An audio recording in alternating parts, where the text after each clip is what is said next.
Hi, this is the second installment in a series of 3 videos on DNA replication. In this video, we're going to cover the enzyme helicase, DNA polymerase III, which is the enzyme responsible for copying DNA. We'll focus on leading strand replication, and then finally, we'll cover how you can represent this, how you can draw this for your task. So before DNA can be replicated, the two parental strands must be separated. And this separation is accomplished by an enzyme known as helicase. Helicase comes along, it separates the two parental strands of DNA so that each can be used as a template for the synthesis of a new strand.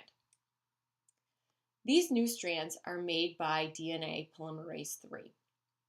And I want to remind you about a few things regarding DNA polymerase III. The first is that DNA polymerase III, it can't start the synthesis of a new strand. It's going to need some help. This help comes from another enzyme called primase, which first lays down a short segment of RNA, shown in maroon.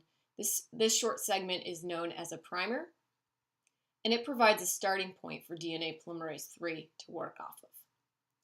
The second thing is that DNA polymerase III, it can only make DNA in the 5' to 3' direction.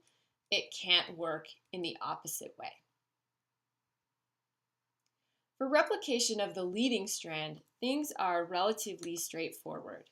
So the replication fork is moving in this direction, and that means that DNA helicase, it's opening the DNA strands moving in that direction. This is our RNA primer. DNA polymerase III is going to come and attach to the 3' end of that primer, and it adds DNA nucleotides, again working in that 5' to 3' direction, which in this case means that it's moving in the same direction as the replication fork. That means that the leading strand can be synthesized as one continuous piece of DNA. Okay, how can you represent this for your task? I recommend representing the DNA fairly simply, just using lines. And here I'm representing the parental strands of DNA. You'll want to make sure to label the ends of your DNA strands. And then you'll want to choose symbols in order to represent the different proteins and the different enzymes involved in DNA replication. We said that one of the first things that needs to happen is the two parental strands of DNA need to separate, and this is accomplished by the enzyme helicase. So I'm going to choose a green circle to represent helicase, and I'll note that I'm using that symbol by making a key. The other thing that's going to be necessary is something known as single-stranded binding protein. So once the DNA strands separate, they're not very stable like that. They tend to want to come back together, and single-stranded binding protein will help to hold them apart. And again, I'll want to make sure that I note that I'm using that small blue circle to represent single-stranded binding protein. Okay, next I'm going to use a short segment of RNA shown in red to represent my primer, and I'll again indicate that that's the 5' end of the primer.